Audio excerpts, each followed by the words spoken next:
I was just in the middle of making my video for today. Not in the middle, I was wrapping it up. Didn't quite finish it, so the video will be coming out a little bit later than normal. But mostly that's because I'm on here. I have probably another 3 to 5 minutes of editing. So I was kind of racing the clock right at the end. Anyway, thank you for coming on here. Good morning, everyone. Good morning. It's today again. Welcome back to Joseph's Reserves. I'll probably say that one more time when we get a few more people in here. How's everybody doing today? Let me see if I can get a chat going. I need another phone. Let's see.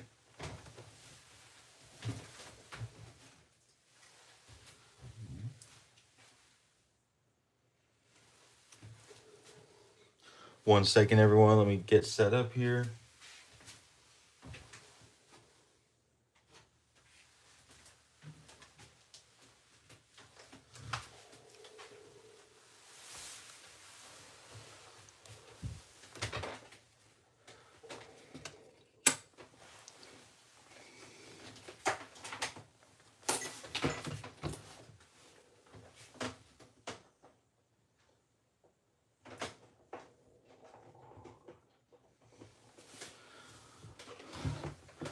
All right, I got my other phone.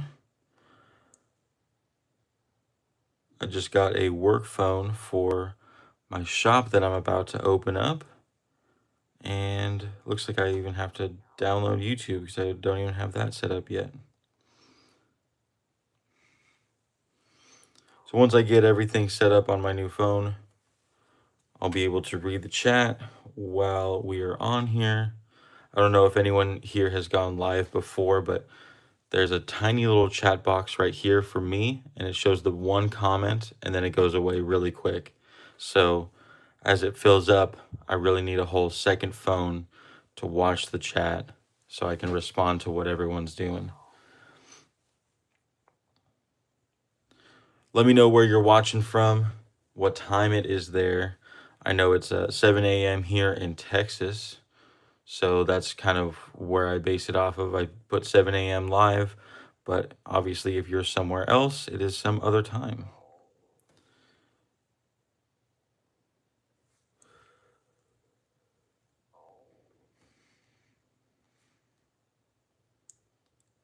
Oh, goodness.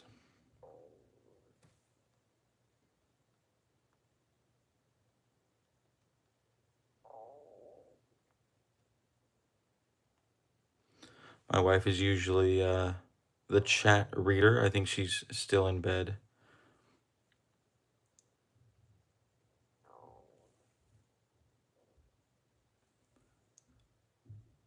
What is going on? It's not finding my account on the new. Oh, here she is. Hey. I'm trying to set up my other phone to have the chat going, but it's taking forever. What would you like me to make a pot of coffee first? Sure, yeah. Could you get your phone so I can have the chat pulled up? What did I just do with my phone? I don't know. Hold on. Brain? Hello? You didn't bring it in here. Yeah, You didn't bring it in here. Hold on. All right, everyone. Well, thanks for coming. One thing I did want to talk about is I got some questions about this silver round. I had a specific viewer ask about it, so I want to wait till I know he's in the chat. So just Mike, if you are in the chat, let me know and I can tell you what I know about this silver round. At least what I learned about it this morning. Oh, there he is. Okay, so I didn't know this when I bought it, but what I found out is that this is actually by the Eagle Mint. And I couldn't find anything about the Eagle Mint other than they had one other round. It still had this reverse, but a different non-dragon.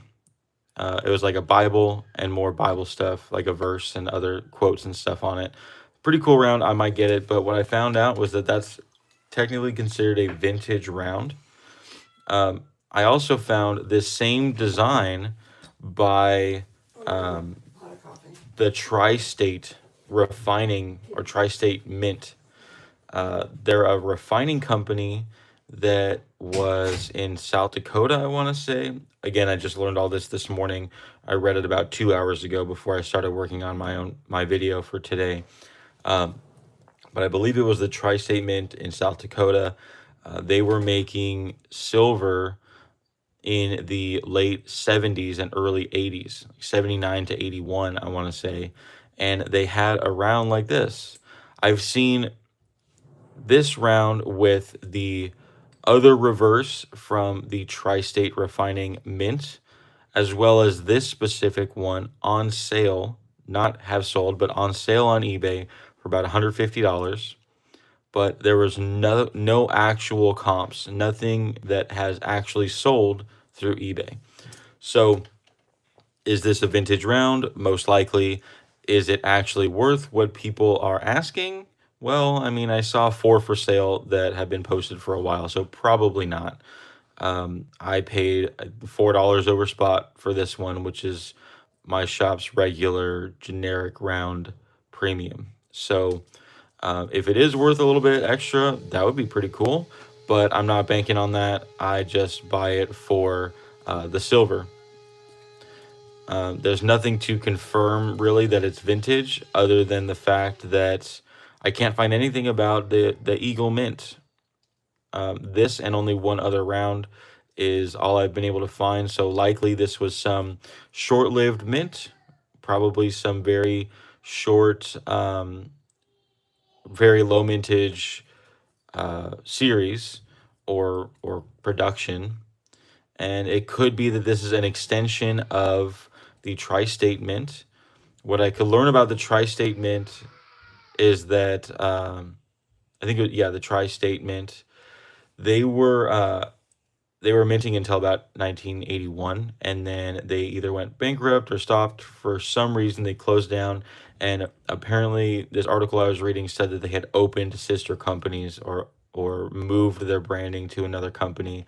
So it would make sense if they had their second shot with the Eagle Mint and again failed at that, or just discontinued everything. Oh, Just Mike is from South Dakota and he's a huge Tri-State fan. That's awesome. Well, maybe you can give a little bit more information in the chat about it and let us know what you know about Tri-State Mint and their either partnership or shared ownership of the Eagle Mint. But yeah, anyway, I just like it for the dragon, honestly. I'm a huge fan of dragons, as you can see with my larger 5-ounce dragon stuff. I just get it for the dragons. Well, let's see what is coming up on the chat here. All right, yeah, Just Mike, good morning. Sydney Baker, good morning, welcome in. Tom Screven, good morning. J-Man, what's up? Okay, I saw someone say, Just Mike said Dakota, not Africa. Did I say South Africa? Honestly, it's probably just because with the Krugerrand, I'm saying South Africa all the time when it comes to bullion. Let's see. All right, well, good morning, everyone. Thanks for coming in. Angry Buffalo Stacker, what's up? One of my members, thanks for joining us this morning. Cool beans. Yeah. Just Mike says he doesn't have this reverse, but he has 2 others. You think the Tri-State did some work with Crabtree Mint out of California. Okay, cool. I haven't heard about Crabtree either. I honestly don't know much about the private mints. The only one I really know much about is Sunshine Mint. I like a lot of their products, and of course Scottsdale Mint. I like a lot of theirs too. Okay, Paul just had a question. Yeah. Can you talk about what makes a proof a proof? Is it just a finish or different / specific production count? Oh, well, it's actually not the count or That's actually or a the really production. good question. It is a really, really good question. It's actually the process in which they mint it, right? So here's a proof. I have this proof. 5-ounce Libertad, right? So what they did is they actually polished. You see the mirror reflection on it. This is What's on called your face? I know. This is called the field, and all the raised parts are the devices. So the field is an actual mirror, and we can see an even better, right? All of that is the field. It's an actual mirror. The die that actually struck this coin was polished, and the coin itself was polished. Um, because the field is what sticks out the most of on the die. They just create the die and polish it, and then from there they end up with an incredibly smooth surface that is reflective like a mirror. Because this takes a lot more time in preparation, as well as polishing each planchet. That's the coin before they stamp it. They polish each planchet and the die, and they repolish the die in between every single stamp. And it's a slower, harder press. So instead of multiple times a second, it might be just one per second, or I'm not exactly sure how quick it is. It's a lot slower and a lot higher pressure. So you get a better strike on the devices as well as that reflective field. To compare that, we have reverse proof finished coins like this Perth Mint 5-ounce, where the devices are reflective. And I'm not exactly sure how they get this done, but I think there's a bit of a in the US Mint they call it burnishing, where they heat it up higher to make the matte finish all across the It's coin. some kind of mint Um, sorcery. yeah, but essentially you'll get this matte finish on the field and the mirror on the devices. The Perth Mint does everything that they do in this reverse proof finish. So these are not extremely more collectible just because of the finish, but they are extremely collectible because a lot of people collected this series and the 5-ounce size, stuff like that. Collectible for other reasons, not specifically for the finish. And you'll even see the gold from Perth has the same idea, right? So they have that You mirror have this finish. little hair in your nail. Give me this. Where'd it go? They have that mirror finish on the devices and the matte finish elsewhere. You see also, West Texas Stackers in the chat. what's up? What's up? In the chat. What's up? This is the normal finish for the Chinese Panda, where it is almost proof-like. There are the fields right there, That's shiny. and parts of the Panda design is mirror finished. Can't get that panda. But then as we see the business strike, this is an American Eagle. It is mirror-like, where I can see a bit of reflection, but not nearly like the proof. Actually, I do have a proof 1-ounce gold, so we can just get a direct comparison. This is my 1995 W 10-year anniversary set. If you don't know about this, definitely go look it up. Really, really cool set to have. But this is a proof 1-ounce gold eagle. So as you can see, the fields are very reflective, right? Whereas the business strike version is more dull. And then if we were to have a burnished version, the burnish would be the matte finish across the entire coin, and it would be even more dull than the BU version. This is honestly a really good question. Yeah, that was awesome. Yeah, I'm like, you should probably make a whole video about. I have actually. Oh. I have a video about, it's actually hidden as a American Eagle video, where I talk about all the different strikes and different finishes on American Eagles. Okay. So what I was talking about, this 1995 W set, actually all boils down to this coin right here. 1995 W proof is the rarest American silver eagle. This coin right now sells for somewhere in the original government packaging, sells for somewhere around $3,200. in an MS70 is worth $16,000 to $18,000. So super incredible set to have. All the gold in it is pretty much just regular gold value. There's nothing super special about these ones, but the silver picks this up to a whole new level. And of course, my question reader walked out just as I was finishing my thoughts there. Oh man, this clasp isn't getting there. Here we go. So yeah, that is the 1995W. And I hope I answered your question about proofs, reverse proofs, and different types of strikes.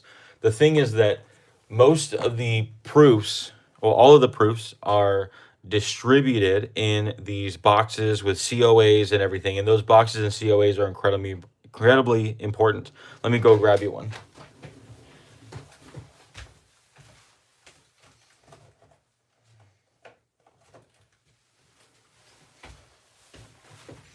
Here I have an old proof. I just grabbed one, so I don't even know what year it is. 2013. So this is the COA.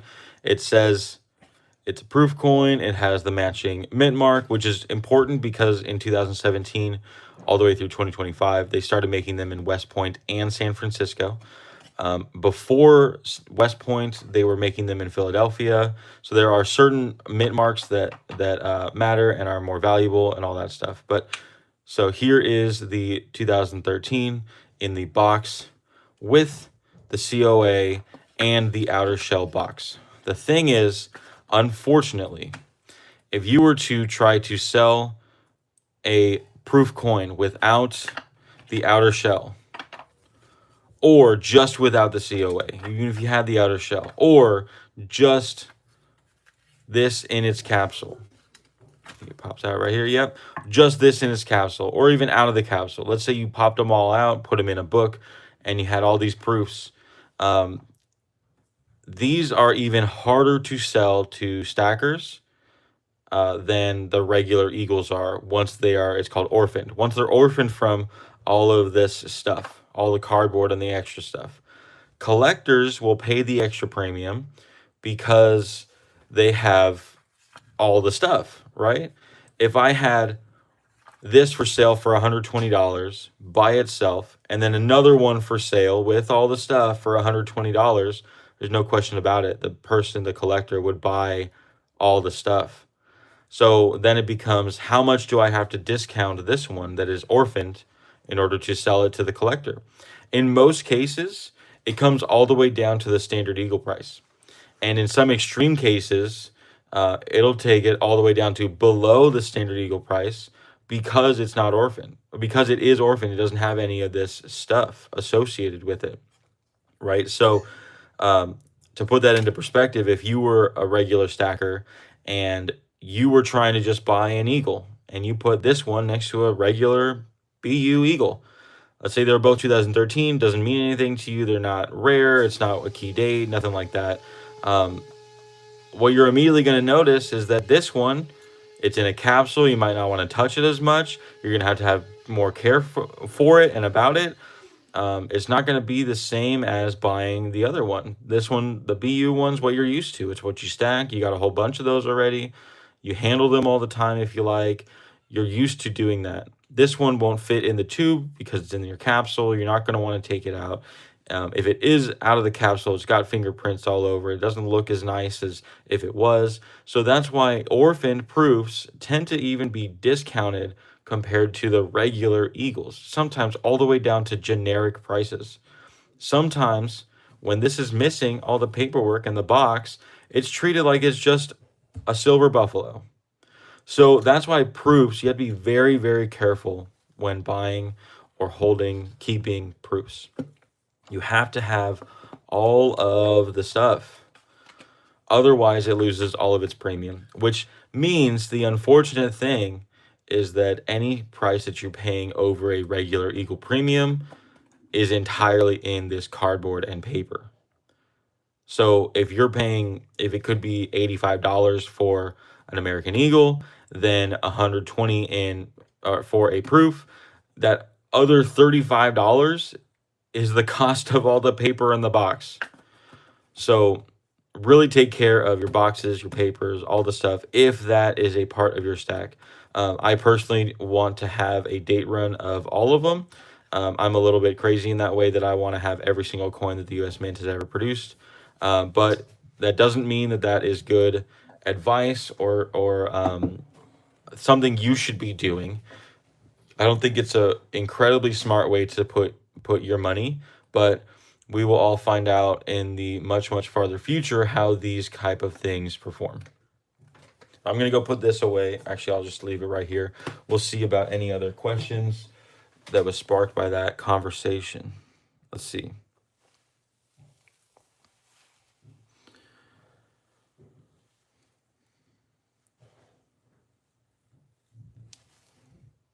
I got someone, J-Man, saying that he loved the reverse proof. Yeah, I absolutely love reverse proof. Pretty much anything. I think it makes a much better look on the coin.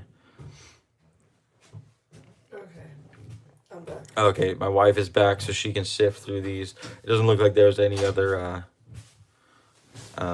questions, but okay, Just Mike says his LCS sells orphan commemorative $half the same as coal and good silver. Right, exactly. Especially the commemorative stuff, commemorative proofs. If they're orphaned, they're basically 90% silver. Just like if these are orphaned, they're basically eagles. Right, and that's just the unfortunate truth about it, because that's the way that the wholesalers treat it. That's how online bullion dealers treat it, right? Although these are a lower mintage and they'd be a lot more scarce than a regular eagle, they're just all kind of lumped together as its own separate category.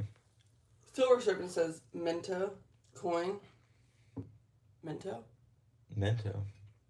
M-I-N-O-T. Am I saying that wrong? Maybe mint coin? Oh, maybe mint coin. Mint. Yeah. I haven't just had one sip of coffee, so bear with me. Yeah, it's coffee time, guys. Yeah. Had a proof eagle in their generic bin on their last video.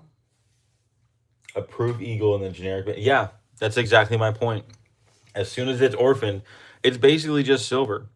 And you can say that by about a lot of the highly premium stuff. As soon as there's something wrong with it, it's basically just silver. If it's a toning that's unattractive, if there's a milk spot, Oh yeah. if there's a ding, any sort of scratch, it's basically just generic silver. And gold is even worse about that. Not that it's more harsh; it's actually a lot less harsh. But if there is a major detractor, like a major scratch or something that would take it away from its value, it's basically melt. Like it's jewelry considered. Dang. We had a gold maple come into the shop yesterday, 1 ounce maple coin. For maples, my shop is offering 96% of spot, and that's the generic price for almost all 4.9s. South Haven is saying it's pronounced Minot. Mine not. not. Good looking out. Yeah. What I've noticed is like the 1 ounce maple that came in, my shop is offering 96% for all 4.9s gold that's not American. And pretty much what happened is this 1 ounce maple had a huge scratch along all the radial lines, just in the field, right in front of Queen Elizabeth's face. And it was something you just could not ignore. So I sent pictures to my wholesaler, and they were like, "Oh yeah, we would just melt that." So their offer on it, I think, was like 95%, which means we had to take it all the way down to our jewelry rate. So we had to buy it as if it was jewelry, which was hugely disappointing for the person selling it. But honestly, they probably got it for a huge steal because of that massive scratch. They probably bought it with the scratch, Yeah, they probably bought it with the scratch, thinking it's not a big deal because it's gold, and then it was. Yeah. Yeah. Dang. North Star Stacker says, "Do you get a discount working at a coin shop?" I actually don't. It's a little frustrating, to be honest, because something will come in and it'll be like something I really want, and I'm not allowed to buy it until other customers have had a chance to see it for at least a week.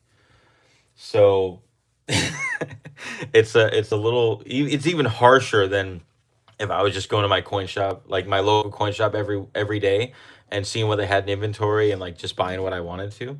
Um, but once we've had it for some time, if it's something that like, oh, we bought it way long ago and price has gone up a lot. Like during the massive run up, I bought a lot of stuff for really cheap. Just as long as there was enough profit in the shop. Like my boss wants, anytime I buy something, he wants at least 10% profit, unless it's just a product that, like for example, if everything goes down, he's not charging me way more. But if it's regular premium and Bro, scam it. and it's like a 30%, Bro, I'm mad. then what? I'm mad. What? That tickles in ways I don't like. What does? What you're saying. No. What I'm saying is like during the massive run up, when I wanted to buy an eagle, and it was an eagle that he bought at like he wanted $30 silver, even though silver was now at $50, he just wanted to make 10%. So instead of charging me the regular eagle price at that time, that would have made him like 50% profit, he just wanted to make 10%. Oh, so okay, at that time, okay. like when in up markets, there was a huge benefit. In down markets, it's a little down harder. markets, he's like, well, I still want to make money on that. Well, yeah, I mean, then I feel bad buying it anyway. So well, yeah. The thing is, it's always regular premium or less. Okay. I'm not paying like extra so that he makes profit. But yeah. Are you sweating or is it just me? Are you sweating? I don't know. Okay. But yeah, to answer the 1 week thing. Casper's in the chat. What's up? Good morning. It is a little frustrating that it's 1 week, but the thing is, I'm the one choosing to show all this stuff to the customers. So so I can easily just not show anybody and then just buy it. No, cuz so I have done that. Yeah. But yeah, it's a little bit frustrating that it's a week. But I understand why that rule's in place, cuz if I bought everything I liked that came into the window, I would be completely broke. So no. It helps with my spontaneous. We would have a really cool collection. But we've gone down that route. We've had conversations about that. And your fruit of the spirit is at an all-time high of self-control. Self-control. Yeah. Yeah. We'll say that. Okay.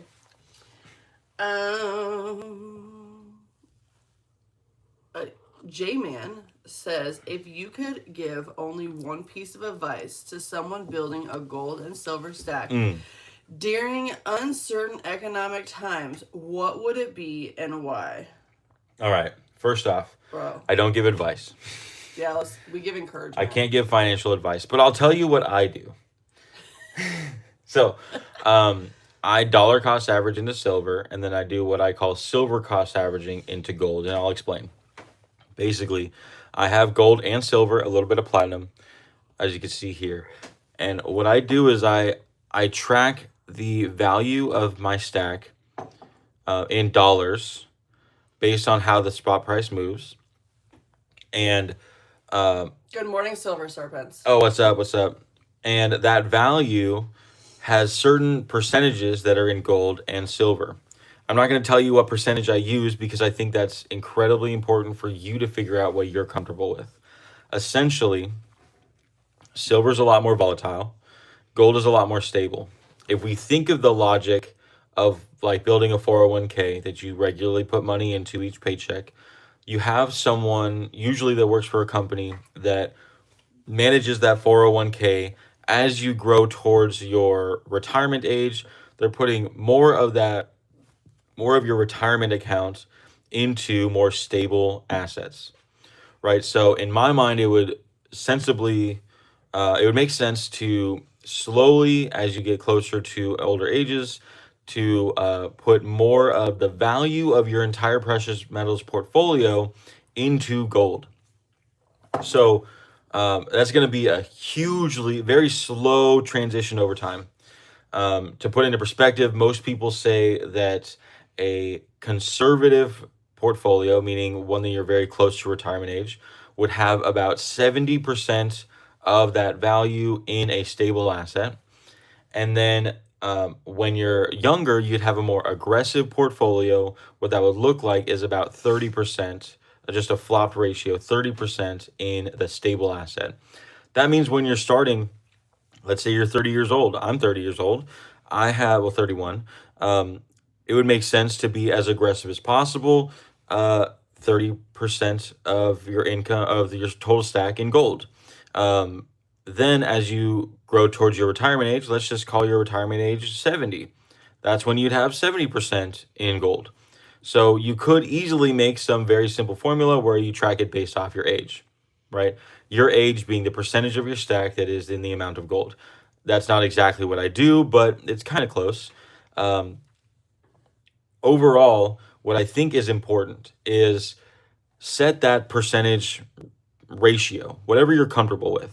And what I mean by that is if you have a very large portion in silver and you notice a lot of it is being lost to a downward trend, then and you're uncomfortable about that fact, then you have too much in silver, you should put some into gold.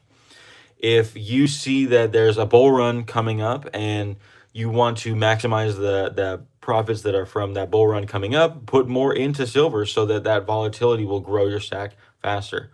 Um, but that's your decisions, right? I'm not going to tell you you should have this much in here and this much in here. So once you decide those percentages, let's just say it's a 50-50 split. Once you decide on that, as prices change, even without you buying anything, that percentage is going to skew. Let's say you have a 50-50 split without even going into number of ounces or total value. Let's say the bull market hits silver hard and gold goes down a little bit to an extent that you lost a lot of the value in silver, and now gold has grown to a point where you're at a 40-60 split and it feels uneven. You can then sell some of the gold into silver, right? You want to sell the thing that has been outperforming well into the underperformer, right? And it's usually, if something like that would happen at that extreme amount, then the gold to silver ratio would be pointing in that direction anyway.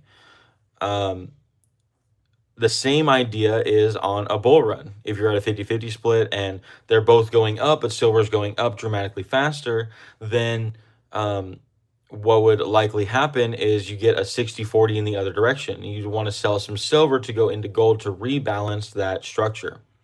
So that is the important concept of managing it in these somewhat uncertain times, is coming up with a ratio that you like that fits your investment style and emotional kind of response to the volatility of the market. And once you have that set, reacting to how the market changes by changing the amount of ounces you have to rebalance that stack. Let me know if anything I said there made absolutely no sense, or if I need some more clarification on any specific portion of that.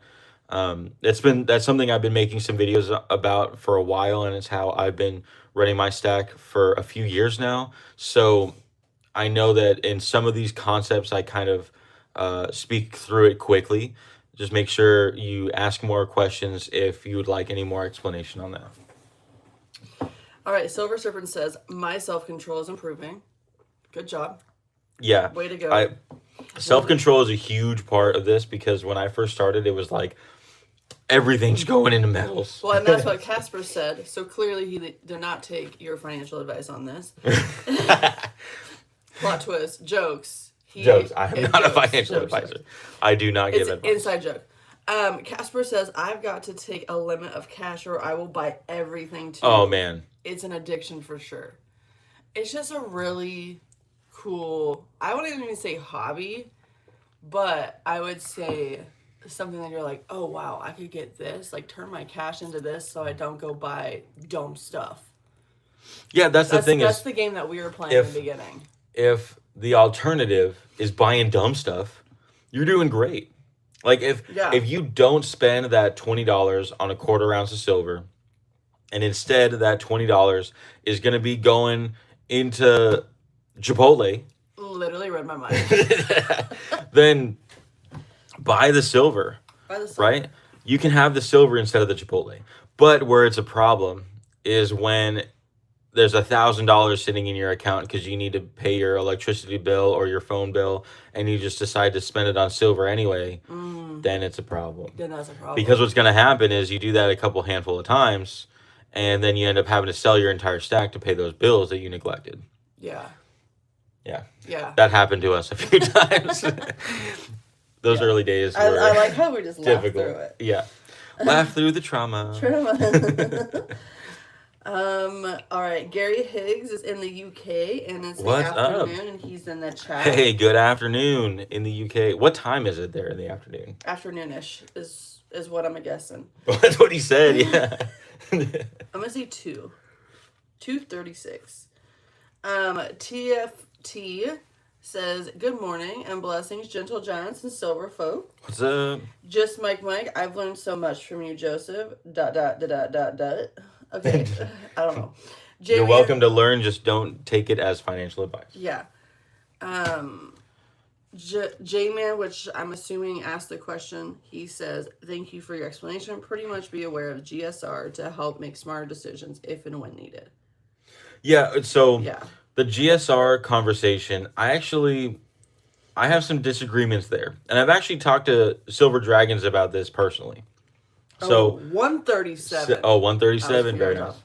So Silver Dragons pushes a lot that if the gold to silver ratio is below 60, buy gold. Or is it, yeah, if it's above 80, buy silver. Casper's leaving the chat. He's got to go to work. All right, have a good one, Casper. good Thanks day. for dropping by.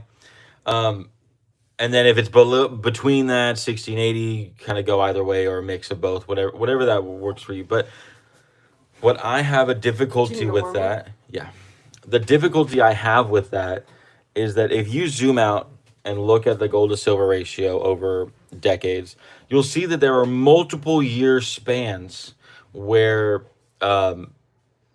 you would have not have been buying silver or would not have been buying gold. And I think it's a lot more important to regularly buy what you can, no matter the GSR. So for me, I've been buying silver. I buy silver every single week. I dollar cost average into silver. What's that? Oh yeah, go ahead. Our cat just gave birth to a bunch of kittens. So my wife's gonna go bring some kittens. Let's say the GSR is under 60 for a large extent of time. You'd be exclusively buying gold, which isn't a bad thing, but you're saving up to buy that gold because of its higher price. And that might lock you out of some opportunities that silver has. So I find that staying exclusive to that rule that a lot of people are pushing, especially Silver Dragons, I feel like, oh my gosh, they're so loud. I feel like puts you in a hard place if you are, if you're just trying to buy consistently. Oh my gosh, look at this cat. I can't hear anything other than meows at the moment. We have 5 of them. Which one's that one, girls? That was Gracie. This That's is Gracie. Wait, no. Yeah, that is Gracie. That is Gracie. Daddy, he's Alright, stressed out. He needs to That's be petted. Gracie. That's Wait. Gracie. And then who's this one? No, this one's Olivia. Okay, Oh, that's you just put Olivia. Whoop. And then That this one's- is, That one's Lovey. that's Lovey. Oh my gosh, they're so loud. And That then, one's Gracie. oh, this is Gracie. And then, what do we have here? Cheese ball. Cheese This is ball. Cheese Ball. Nice. I thought it was mango. We're getting loud. Jeez. And that's Midnight. And Midnight is the last one. Midnight's super squeaky. Super squeaky. Cute. All right, go take him back to mom. Okay. I was like, we've shown all of our other little All of our other little animals. What was it, like a month ago? We had the ducks on We had the here? ducks, we've had quails, Yeah. chickens. Okay, now I hope y'all enjoy the kittens. But so I said I talked to to Silver Dragons about this, and we shared some emails back and forth. And when I shared my idea of creating a range and trading your inventory and focusing more on purchasing regularly so that you add to the overall value, and then swapping for gold and silver so that you are creating your own portfolio, he actually agreed. He said that that might be a better way to do it. I don't know if he's going to be publicly talking about that because he's been pushing this silver and 80 range for so long. And I don't know if it's going to change the way he stacks at all. But the conversation I had with him was probably about a month ago. And since then, he's made multiple videos about his silver and 80 range still. And honestly, I don't know if I was emailing him directly or it's just one person that was in his team. I'm sure he has a team that runs a lot of his YouTube stuff. So who knows? I don't mean to be just putting him on blast there. It's just that's where most people get that idea of the very specific gold to silver ratio range. And because a lot of people watch his channel, he's got a great channel. I just don't agree with that specific aspect of it. I think it's a lot more, it's easier to stay consistent in buying if you are simply buying the silver, and then you could use the value that you built up in that silver to go into gold and vice versa. I'm not sure where you left off here, but Just Mike said, great channel mascot. oh, channel mascots, Those yeah. were They so were loud. They were loud. They Like were I even got my so- mouse right here. I'm surprised they didn't jump at it. And they're getting so big. Okay, I think they're like, what, 2 weeks? Mm-hmm. 2 weeks old now? Okay. There was a question back here. Oh, okay, cool. Go to the question. I believe so. Oh, Angry Buffalo from earlier said, what is the benefit of having a proof over generic? So we were talking about proofs and we were going through the whole discussion. And So, that almost gets into the same discussion of what's more beneficial, an eagle or a generic. When it comes to the collectible stuff like this, or even like this kind of stuff, right? Numismatics, because to an extent, proof coins are just numismatic stuff. They have a premium that's not really that closely attached to the spot price. So when it comes to stuff like this, really the only way you're going to get full value out of it is by selling it yourself. Going to a coin shop, they're going to offer you some rate of some other thing, of some way they can sell it, right? So, and that's true with everything, right? Even a generic silver round, the only way to get the full value out of it, meaning the $2 or $3 you spent over silver price, is if you were to sell it yourself directly to a consumer. But the only thing is, if you do that, then people who are not buying from a coin shop want it either at spot or under spot, stuff like that. So it just becomes a whole hassle that the regular collector doesn't want to deal with. A regular stacker doesn't want to deal with that. That's why they go to a coin shop.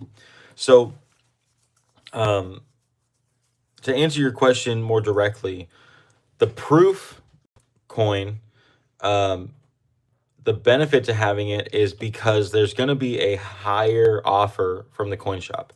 It's more liquid sense, meaning if you look at spot price, the rate relative to spot is going to be higher than the rate relative to spot when it comes to any other coin.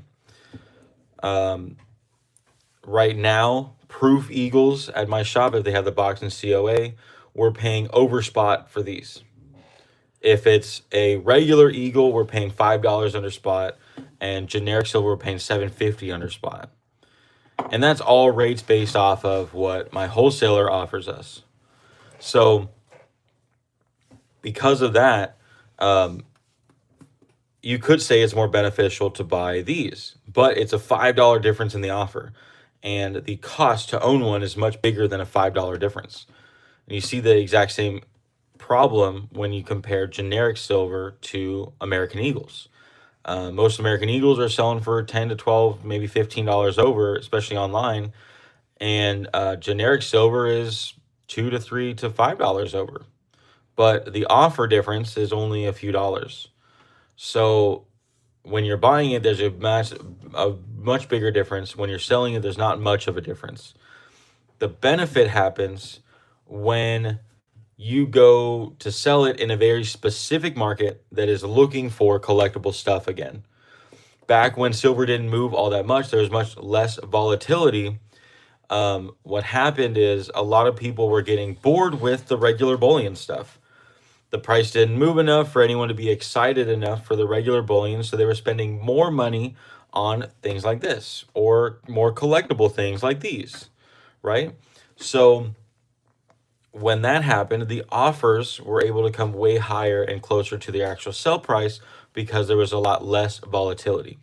So really, the volatility in the market has made spreads so wide that people are not interested in collectible stuff anymore in the current market. Which means if people aren't buying these, then me as a shop, we're gonna have to buy it way lower relative to spot price. So at the moment, there's no benefit at all. Old Silver Dog said it's like watching Wild Kingdom on Saturday mornings as a kid, which I had to look it up because this was before our time. Oh man. But He made him age himself. it's okay. It gives me like Mr. Rogers with like Steve Irwin vibes. Mr. Rogers mixed with Steve Irwin. Yeah, where it's like document series about. Let's see. We travel the globe to study animals in their natural habitat. That's cool. Okay, and so, Maybe I should start watching that. I think if I was to watch Honestly? any TV, because we don't own a TV at all. okay, the kids If I was would to like start that. watching TV, I would go all the way to programming from like the 80s and 90s. Oh. I would not watch anything modern. It's all trash. Well, it's but- trash, and then it's also very flashy to where Yeah. they split screens constantly. So that's what I watch. Of how long are we on one screen until we go to the The next? frame The changes. frame changes. Yeah. Oh. To see compared to a stuffy. Oh. Oh, we okay. wanna see- As compare the we were size talking about Of a it. cat. Oh gosh, you're Sorry, we're not pushing all the ruining it. metals. Yeah, you are. We're I'll- adding I'll do to it. the cuteness. I'll do it. So here's a This is cat. mommy's kitty. Daddy. Here's a cat. Well, just the stuffy. Put him back on. And here's the stuffy size comparison. And that's like a very small stuffy. Yeah. I'm gonna move this out of the way. Okay, or take your stuffy. Oh, it's He's mad now. no, he's so cute. Look at it, just opened up his eyes too. Oh. Oh, Mommy, put him Cute back on kitty. the stuffies. He's mad. oh, it's my kitty. Ow, it is scratching me. Yeah. Okay. he's All right. obsessed. Catcom is okay. No more kitties. He's obsessed with the stuffy. He's obsessed with this stuff. I mean, it's soft like his mommy's titties. I don't blame him. Okay. Let's get back to some metals here. Oh man, I'm sweating. Okay. Cat comes in the chat. What's up? Disc Golf Antics says, "How much for the kitty?" Oh Well- man. Well, I will say those are 2-week-old kittens, so we've got some time. we'll They figure out chose- how much for the kitty. We'll figure that You out. know what? An ounce of silver. An ounce of silver. I don't know. Kitties Hey, are I usually mean- free, so That's true. my thing is the girls are gonna be very upset. That's they're fine. They're 8 and 9. They'll and get over it. I walked in when I was like, "Hey, should we do kittens right now?" I walked in, and they were playing hide and go seek with the kittens in our bed, Great. and I'm like, "This is how you get a smush kitty." Yeah. Anyways, We got any more questions? oh, I'm sorry. We Get back on track here. This is why sometimes I'm not invited because I get distracted so easily. Okay, Chesapeake Bay Brian says, "Love those Scottstown." Scottsdale. No, well, he says Scottstown's buttons. Oh, He says, "I think I Scottsdale. have a few." Maybe he meant Scottsdale. Yep. These are the buttons. I think I have a couple stashed away somewhere. Oh man, this is my like deep stack. My goal is to have 20 of these because that would be 100 ounces. So if you have some, I might be. Wasn't there a Might be time when looking we for were some. like trying to buy the house or something, or we were doing something, and we had to Mm-hmm. sell some of our stack, and then the buttons came into play, and you were like, I really don't want to. And I said, well, I'll make that decision. Hell no. Because I'm like, It was- because then I get one of those for like your birthday or something, or was that something else? You got one for my birthday, yeah? Yeah, and then that's kind of snowballed into So- every time we get one of these. I remember that conversation, and that had to do with I was trading to get this. Oh, that's right. I was trading to get this, and the question was, how much do I want this? Because this is a deep stack item. And if you're not familiar, this is the 1995 10-year anniversary Pull proof that set. sucker out since you're Since I'm talking about it you're again. talking about it, and since Well, that hold- was a oh, whole thing. Yeah. So this is a deep stack item, and the question was, would I be willing to trade deep stack items for it? Just to get an idea of how much I really want it. Do you want it? I was willing to. The question was, would I be willing to trade all these buttons and my dragons? And I eventually said yes, which meant that I really, really, really wanted it. So the premium didn't matter at that point. I just bought it. Yeah. But what I ended up trading for it was 1 ounce. It was a graded American Gold Eagle. Okay, buddy. So I basically did a 1-for-1 there. I did 25 grams. It was a 1 gram by 25 full sheet, which is 0.8 ounces of gold. So this is 0.85. Almost a 1-to-1 trade there. I mean, if you account for all the premium in that versus the premium in here, kind of a 1-to-1 trade. And then a full tube of Silver Eagles, and that was actually at $110 silver that I traded that. So basically, this one cost me 20 Silver Eagles. At that time, that was worth about $2,500 or so. But nowadays, a tube of Silver Eagles, the offer from the shop would be like $1,000, $1,050 or something like that. So I think this was an amazing trade that I made because this holds its numismatic value, because this is the rarest American Silver Eagle. This one in the government packaging is worth about $3,200. In an MS-70, it's worth $16,000 to $18,000. An MS-69 worth about that $3,200, which is why grading it is a huge risk. But this is a awesome set. Regardless, I'm super happy to have it, and it's definitely one of my favorite things that I have. This might even be deeper in the stack than my buttons. I doubt I'm gonna sell this anytime at all ever. So super cool. Super glad that I have it.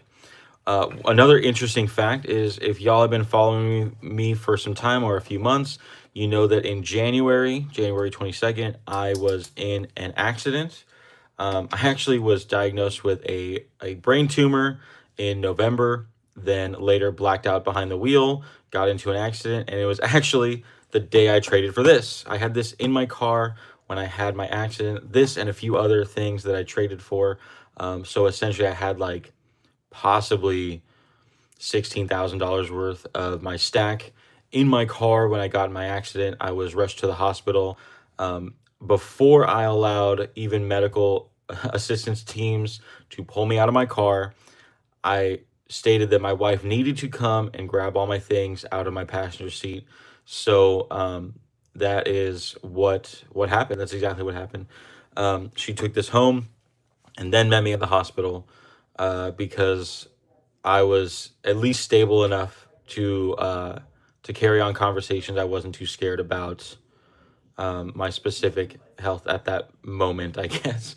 But all of that being said, I was rushed to the hospital because they thought I had some sort of stroke. I did not. And actually, the CT scan from that night confirmed that God had miraculously healed me and got rid of that brain tumor. So that is actually what happened. I blacked out because his healing hand touched me. Honestly, that's what I believe. Yep. So that brain tumor is gone, and Praise we've had multiple MRIs to confirm it's not going to come back.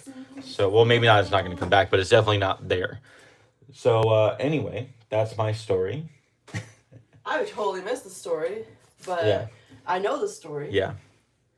because God is good all the time. Yes. And all the time, God is good. Did you need another cup of coffee? Because I just made it a No, fresh I'm good. pot. I'm good for now. Okay. We're Y'all, talking you about drinking kitties. coffee? Let me know how you take your coffee. We'll have to Okay. chat with how you take your coffee. I don't know where we were because I've been all over the place. Someone asked about my buttons, and then Oh, we yes, went yes, to yes. we went to deep stack conversation. Went to Deep Stack, yeah. Oh, and then you talked about you Yeah. had that in the car. Okay, Yes. got it. Following now. She figured out how we got to the story. Yeah, I'm like, I don't see any question about any of this. Oh.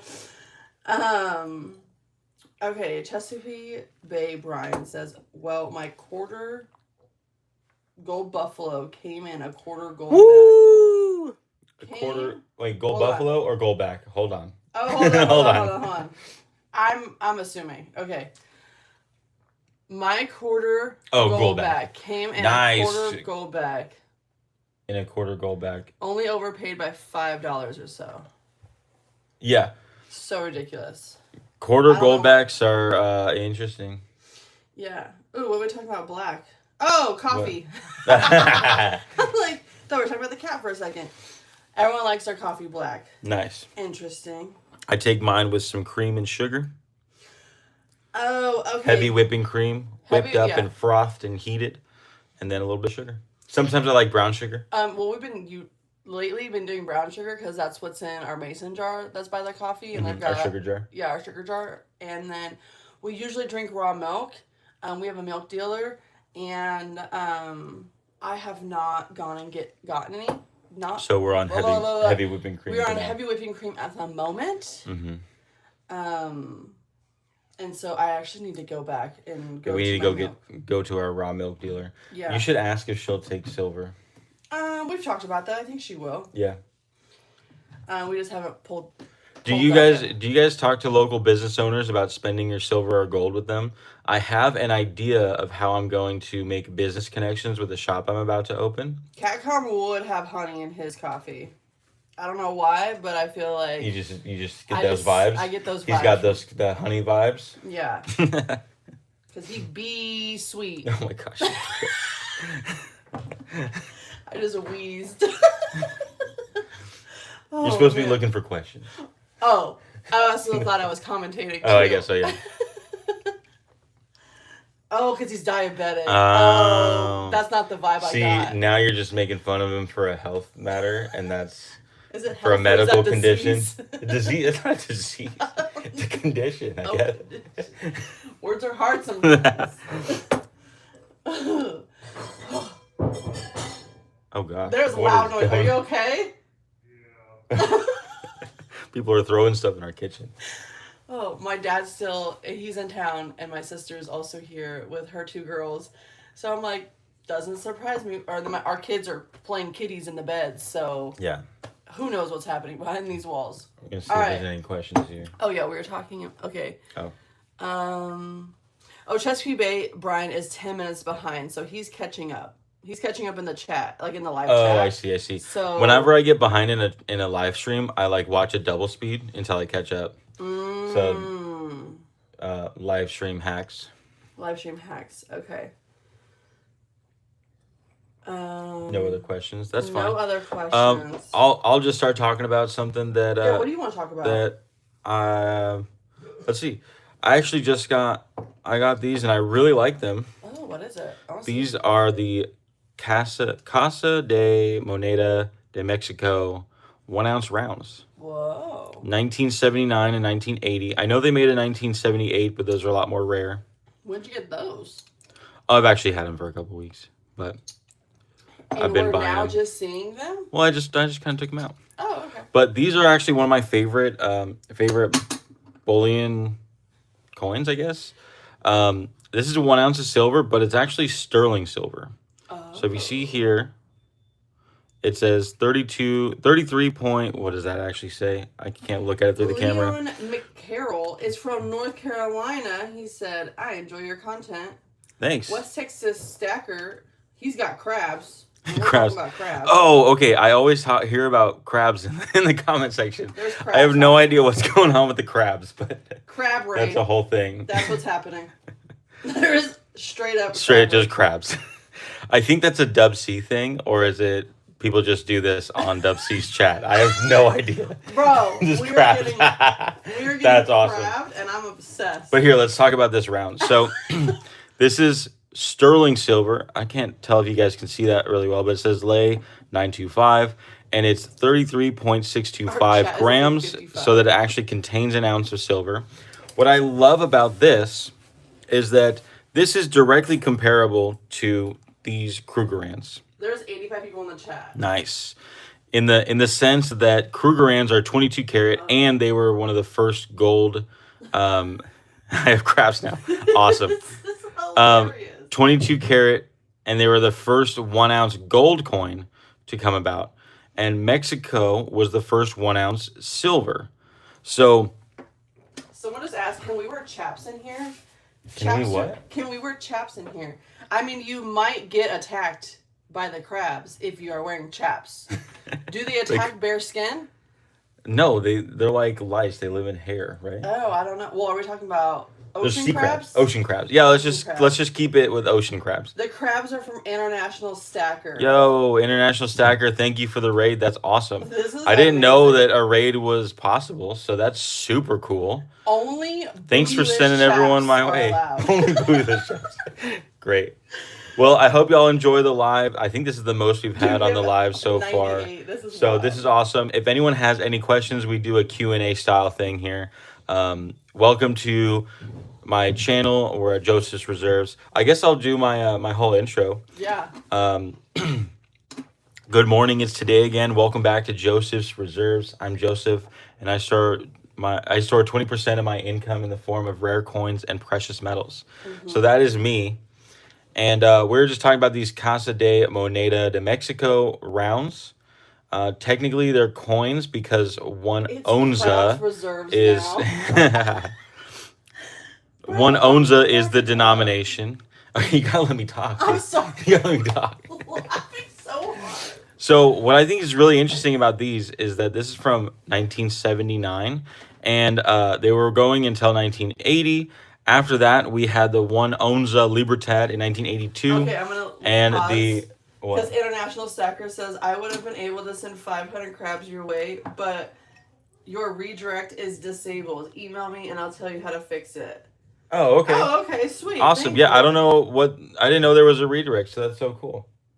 That's awesome. Well, thank you for sending what you can. That's awesome.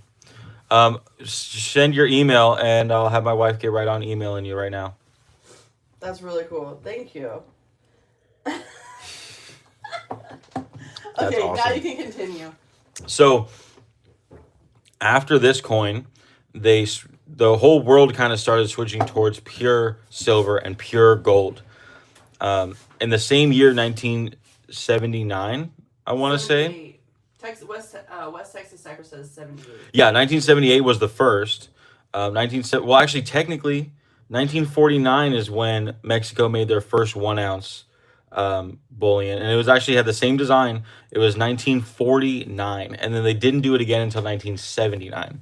So really, Mexico was the first country to have anything that resembled a 1 ounce product. So 1949, they had 1 ounce in sterling silver. Then it was 1969 is when the Krugerrand came about with their 1 ounce gold. After that, the purity started to get pushed. Canada came out with their pure gold, 3 nines fine. I believe it was 79. Someone double check that on me. But in 82 is when the silver Libertad came out. The Chinese Canadian maple turned to 4 nines, and the Chinese panda came out with their 3 nines gold. After that is when a lot of the more pure products started coming about, and the ounce size kind of took off. So because of that, these coins are absolutely one of my favorites. I feel like they deserve a lot more respect than they get. I think they do get a little bit, but to me, like this should be another standard. Like people should really be stacking these. I have 5 right here, but I think altogether I have 27 of them. However, the only thing I don't like about these is that they're actually bigger than an eagle. So they don't fit in eagle tubes. You would have to get a specialized tube to fit these coins. So that's the only downside to these. But I feel like they probably exist. I would just have to find them. Well, does anyone have any questions? That was kind of the topic that I was going to go with if we didn't get to any more questions. But then we got crabbed. Yeah, we got crabbed is just true, Dude, I that guess. I was was going to say an literally understatement, but yeah. The funniest thing ever. Okay. Sorry, I'm trying to view my channel. Wait, what is this? What is what? Jeff sent 1 Joseph's Reserves Rare Coins and Precious Metals gift membership. Oh, What is I don't know what that is. Jeff Strout, could you explain what that gift membership is? Gifting membership, that is awesome. What That's so do I have to choose who the gift goes to, or what? Did you get a membership? I've never had this before, so I don't know what. Oh, it says. Oh, early rare coins received the gift membership. That's awesome. Well, congratulations, early rare coins. I don't know if it's picked at random or how that really works, but congratulations. That's cool. I'm super new to the inner workings of, especially lives, but inner workings of YouTube. So thank you so much, Jeff Strout, and congratulations to early rare coins. That is super cool. Elder Joshua says they go into a Libertad tube. No. The Libertad is still smaller than this. So I have some. Let me grab some.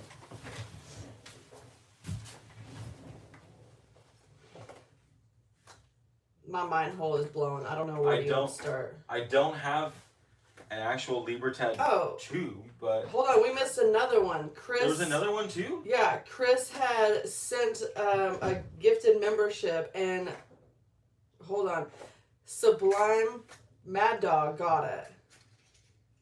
Whoa. Okay, super cool. Thank you. So there was 2. Wow, that's awesome. That's probably one of the coolest things you could do, and probably one of the best ways you could give in a way that helps the channel. Yeah. So here I have this eagle tube. It's made by Guardhouse, and it holds eagles. Don't worry, these are pretty poorly toned eagles, so don't worry about me holding them. But on the bottom of this, I have my Libertads, the newer style Libertads that are the same size. So as you can see here, I have eagles and Libertads. They're the exact same diameter, right? These Casa de Monedas de Mexico are slightly bigger. So here I'll hold just the Libertad and this together. You can see it's actually larger, probably like 1.5 millimeters or 2 millimeters larger. And what that means is in this tube, it doesn't go in. It doesn't fit in there. It will likely get stuck if I really try to force it in there at all. So it's unfortunate that in my case that it doesn't fit in these tubes that are highly available, at least where I know to get them. So if you guys know, if you say these fit in a Libertad tube, where do you get the Libertad tubes, and how do I get them? Okay, so I was reading the chat. We're learning. We are okay. So soup. It's called Here Comes the Soup, or it's just called soup in general. And soup equals gifting membership. So it's a whole thing with International Stacker and his Crab Fest. Okay. So it's like crab soup. That's what I'm gonna go with, and it's totally random. The bot picks who it goes to. Cool. So you are now not soup virgin. I lost my soup virginity. Right here, right now. Y'all witnessed it. Oh my gosh, that was wild. literally. Well, thank you so much. That's amazing. My head is Did exploding. you get International Stacker's email? I have, yeah. It's in there? I can get it. Okay, we will send you an email. Thank you again, International Stacker, and thank you everyone for hanging out and coming by. I'll make sure that my stuff can get undisabled or whatever needs to Yeah. happen for these raids to be in the future. Hold on, and then Catcom also. There's another soup happening. Nah, there's another soup. Chicken nugget. Chicken Just nugget. get some soup out. Woo! Okay, Catcom got that soup. Okay. Ooh. Okay. And then, real quick question for those that are coming from International Stacker or International Stacker directly. Do you normally have lives when Saturday mornings? Because I could do mine a little later or a different time so that we can kind of coordinate, and I'm not kind of stepping on anything that you have pre-established. I'm kind of settling into this Saturday morning coffee time with Joseph's Reserves. Let me know if that's kind of your normal time. It's just they said Saturdays are rare, Oh, okay. and they're talking about. Oh my gosh. What? No, I can't really read the chat at all, guys. If you've never been live, there's a chat box right here for me, and it just goes. Like I see like maybe Yeah. 2 comments at a time, and it's and going. It's flashed. He's just trying to support YouTubers, so it kind of is just super random. Okay. But what someone said, once you get the soup, you just want more. I guess it's a play on to a movie where like they're in the orphanage and the little boy asked for soup and it said no soup for you. Okay. I vaguely remember that. I don't know that movie. but Okay, that's okay. We don't really watch. We did movies. so. If you haven't been on my channel or don't know me very much, my wife and I do lives together, and she's kind of reading the chat. But one thing about our life is that we chose when we first met about 11 years ago to not have a TV in our life at all. So we don't have a TV of any kind. We don't have any tablets or I do have a computer that I do editing on, but that's very new. Our phones are our only screens, so we're very outside of movies and TV shows and that type of stuff. We prefer to have a library and read some books and paint and color and hang out. and hang out and do farm Yeah. chores. Yeah. Okay. Any Well, questions coming through? yeah, there's Oliver is the movie if you wanted to know. So Yeah. that's We do every once in a while have a movie night, so we might put that on the list. Yes, there was a question about do you clean your vintage silver, especially for fingerprints?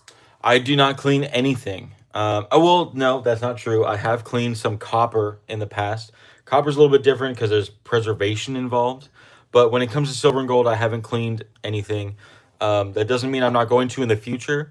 I've recently, well, my boss, I work at a coin shop, and my boss recently started experimenting with dipping coins so that we can get an idea of what it looked like so we can identify it when it comes in. And it's very noticeable. So while I might not experiment too much with dipping coins, if I find some that is like really bad looking and I know that dipping might help it, then I'd probably do that. But that's probably to the extent of what I would do. For me, vintage silver is just kind of generic silver, so you can do whatever you like with it. Someone also asked about your copper bars. Oh, these copper bars I poured myself. This is a 1/4 pound, so 4 ounces. I want to make them a little cleaner. Unless, guys, what do you think? Do you like this look? If this was stamped 1/4 pound, would you pay for this? Would you like how this looks? My idea, I'm very against this type of copper in the market right now. All this copper I got for either at spot or for free. And I've got some really nice ones. It's true. People were saying leave But- it raw. Like that, the bar. Yeah. Well, cool. I like this. I tried polishing. I tried a few different things. So here, I'll show you. I tried like scraping it to polish it. I tried washing it. I tried a few different things. This is like buffing it. Buffing it. This would be absolutely raw. So let me know what you think. But my whole idea behind copper is that the premium is just completely outrageous. So for this, it has a melt value of about 40 cents. Most people are spending. I'm gonna keep it as short as possible. But most people are paying anywhere $5 to $10 for something like this. And the only place to liquidate stuff like this right now, especially for coin shops at a higher level, is at the scrapyard. And scrapyard's paying like 90% of spot for, they call it bare bright copper. That would be this. So if the rate is 90% of spot, why would anyone be paying like thousands of percent above spot for copper? I prefer to stack numismatic copper, stuff like this, that has a solid resale basis for that reason. But what I'm trying to do is acquire this stuff at spot or under spot or near spot or free. I'm melting these into a size that makes much more sense, like this 1/4 pound, because copper is expressed in pounds. If there's a 1/4 pound, this right now has a scrap value of, or a melt value, I guess, of the spot value of about $1.50, maybe $1.60 or so. And a normal premium in my mind on something like this would be like $1, maybe less. Selling this something like this for $2.25 to $2.50 would make sense in my mind. So in the shop that I'm not melting the copper Libertads. The ones that I melted, I actually have a few tubes of them. These are just generic. It was like a $1804 remake. I bought 200 of them, 220 of them at spot price. So 220 at the time cost like $75. I melted those. This one I actually got for free on a Whatnot thing. Same with this one. So my idea is to be buying this stuff at spot or around spot, and then melting them into these to sell them for a actual reasonable premium to kind of push the copper markets into more reasonable territory, at least within my local area. Sweet. Yeah. West Texas Stacker says, "How are the plans going for opening up your own coin shop?" ? So there was a lot of pre-work that is done. So the pre-work meaning I needed an LLC to start the company. I needed a bank account so I can get wires and things like that done through. I needed a relationship with the wholesaler so that I could dump and buy from and source things when I need to order them. I also needed a POS that is on a computer system so I could generate receipts and do things all officially and dump that information into a QuickBooks and file taxes, all that stuff. All of that, with the exception of the POS that is on this last step, is done. It means that as soon as I get the POS done, my website will go live probably here in a couple of days. And then I'll be able to start selling stuff from my inventory and stuff I can source from my wholesaler. So all of that is probably within a week away. The crabs are leaving. All right, crabs, thank you for coming by. It was an honor to have y'all, and thank you for the soup. So thanks for coming by. Anyone who wants to stay, we're going to be on for another 45 minutes or so. Yeah. So by all means, if you got to go, thank you for coming by. But yeah, so my own shop, all of that's done, probably about a week out from getting the online stuff settled and done. And then the physical location is what's happening next.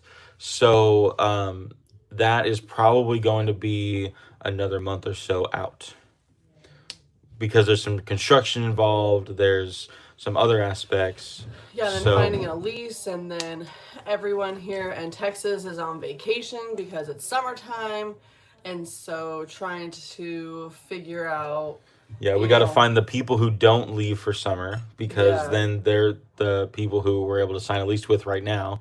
And then it's got to be affordable and make And sense. location, what Yep. about location and just safety. And there's a lot of behind the scenes that are happening. At the same time, Joseph is working full time, and so he's Right. very limited. He works banker hours, and the bank is only open during banker hours. So That it's makes sense. very difficult. But like, we've trudging been forward. But we've we're been making getting steps there. every day, and we Yeah. are just about there. Yeah. So I'll be announcing as soon as I have a location. I'll be announcing a grand opening, a address, and all of the things, so that if anyone feels like going on a road trip, you'll know when to come by. So that is that's it for now. I guess that's what's Yeah. going on with the shop. Yeah. Someone said just sell on Whatnot is in this market. We've tried Whatnot, and that Yeah. was a beast in itself. The And thing is, Whatnot, you're competing directly, like literally right next to everyone else that's saying this coin is worth this, and they're just hyping it up. yeah, Um, it's not a market I want to be selling in, to be honest. Um, I would much rather be buying from the public and face to face relationships with the Chris people. Sawyer said road that- trip. That will be fun. Yeah, absolutely. Yeah. Come on by. When we've got a spot, everyone is welcome. Just so you know, I will not be selling my deep stack. You will not be able to buy any buttons. Just kidding. Maybe someday, but we'll see how that goes, and what products are A for crab sale trip, and all that. bro. Crab trip. If you guys, If we could get the crabs coming. you all have to wear those crab hats. Crab hats. Like crab hats, you yes. just imagine just like 500 crabs flowing into the shop. bro. I would pee myself. Where are we at? actually- We're near Conroe, Texas. It's just north of Houston, Texas. So we'll be right by We're gonna be Conroe. near. Hey, thank you for the tip. Awesome. Thank you so much. From a Christian Okay. perspective, how do I avoid? Oh, missed that. What was the question? Okay, from a Christian perspective, how do I avoid buying coins that don't have pagan deities on it, or that do have pagan deities on it? And as you Avoid it. know, money can be demonic, as American Silver Eagles and British Britannias. Yes. Yes. So when it comes to symbolism, you know what? This is an important question, so I'm gonna think about that for a second. Give me a second. that's fair. Um, It's it's hard because like before being a Christian, for me. so yeah, let's so this preface is, like, this first. Yeah, like Christianity is pretty new for us, honestly. Mm-hmm. We just found Christ maybe 4 years ago. Yeah, 3.5, 4 years ago. Yeah, it actually coincided right around the time I started stacking, so it's a huge coincidence, but But it's God. also not. I want to say that your idea that money is demonic, I think that our money can be demonic. I want to try to push you away from that idea. Also, I don't want to contradict anything that you might believe or understand, or that your religious leaders are telling you. But in my viewpoint, Jesus talks about money almost as much as anything else in the Bible, and it's mostly about being generous with your money, giving your money, all those things. So I don't want you to think that money is demonic. It's really, the idea is that the love of money is what it said. The love of money is the root of evil. So if you are choosing money over your faith, if you're choosing money over following the Lord, that's when it can be a huge problem. Don't think that you can't have money because it makes you a bad person or makes you sin. Money itself will not do that. Money itself, having a lot of money, pulls out whatever your characteristics are around money. It enhances those aspects of yourself. So work on the deeper underlying truth that you have of money and who you are around money, so that when you get more, you can continue to be faithful.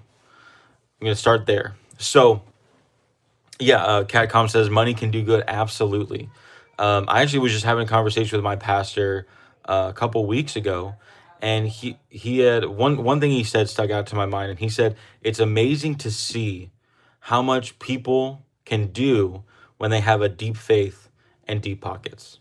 The amount of good that they are able to do is incredible. Just like the amount of bad that people are able to do when they have deep pockets is just as incredible. The amount of good is equally incredible. So that's something. What you're saying about the symbology on the coins. So, for example, I have this dragon, and I have a dragon tattooed on my hand. Right. The Bible says some things about dragons. What it doesn't say is every single dragon is the root of evil. It doesn't say that every single dragon or serpent should be considered Satan. What it does say is that there's a specific dragon in the book of Revelations that has, I think, 6 or 7 heads. And that dragon is considered to be Satan, right?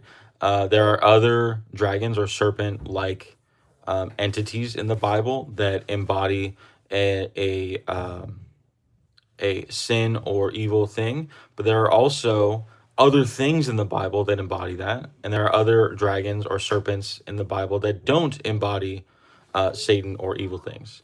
So when it comes to very specific symbols, I think what's more important is what it means to you and your attitude towards that. Just like anything, you shouldn't be worshiping a thing, an image, an idea. You should be worshiping the Lord, right? I even had a comment on my channel about these little two guys that, I shouldn't have idols, and they saw these two idols on my channel, and these are just little Jesuses. Of course, I don't pray to these. I don't worship these. I don't even really do anything to them other than just have them here as a reminder of my Lord and Savior, right? So, those specifically, these little pieces of rubber don't specifically mean anything to me other than a reminder of the more true story. I start every one of my videos with my hands in my Bible, and I do that on purpose to show everyone that that is the root of my life, and that is what is overall controlling everything I do, giving me the advice that I take for all of this. This doesn't mean anything really. I was guided towards doing this, and I can get more into detail on my story when it comes to all of that.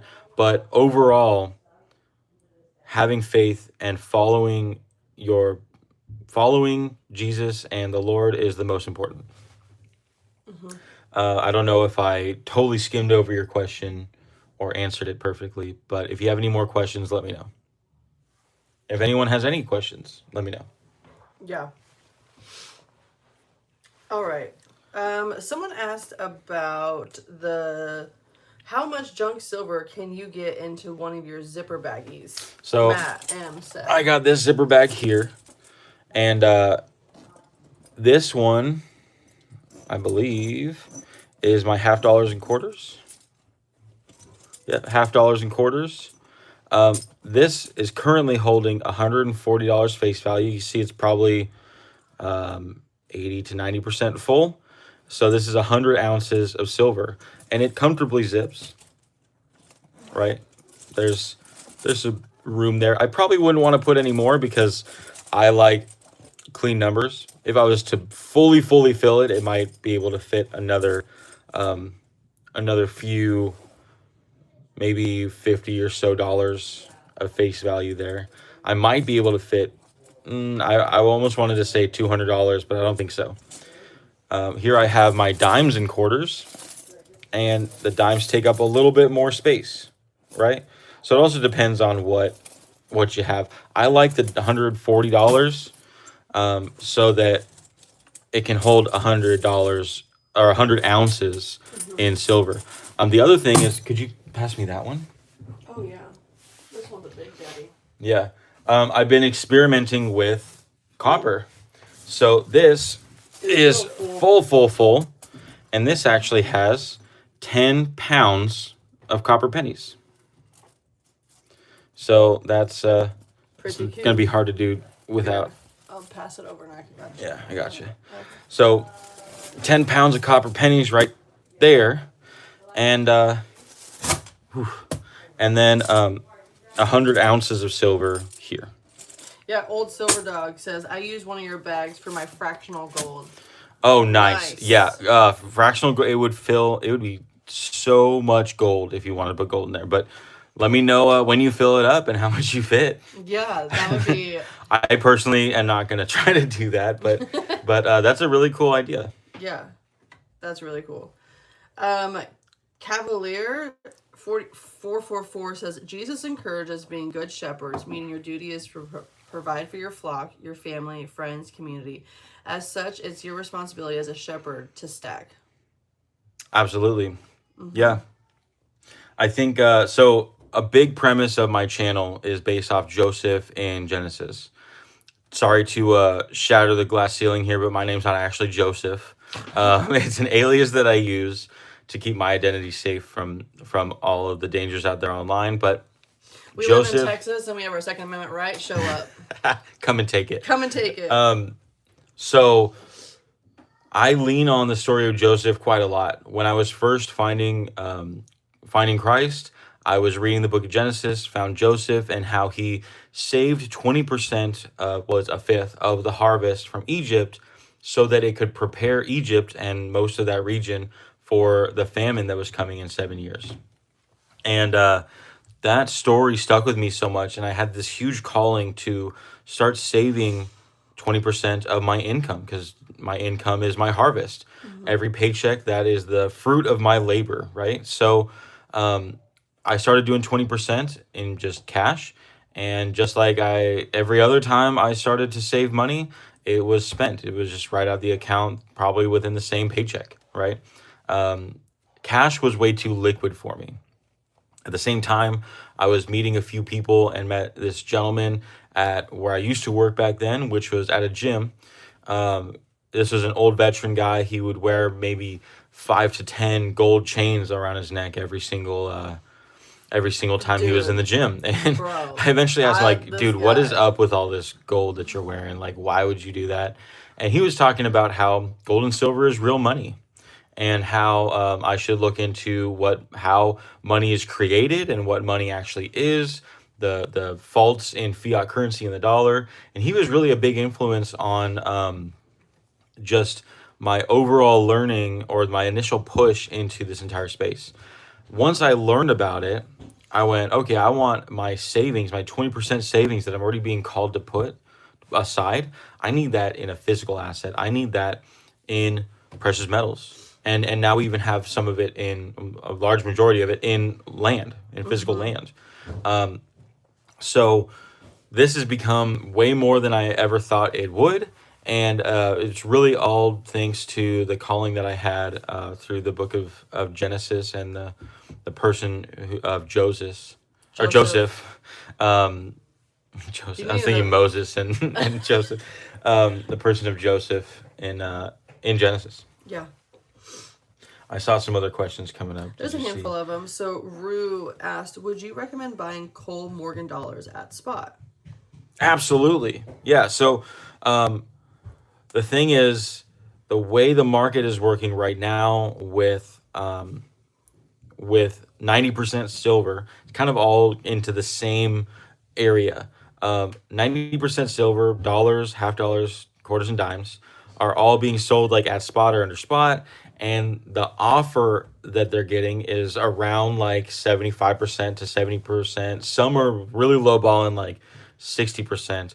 But overall, what I think is important is, if you have an exit strategy, if you know where you're going to sell, find out what you think, or what the spread is actually going to be.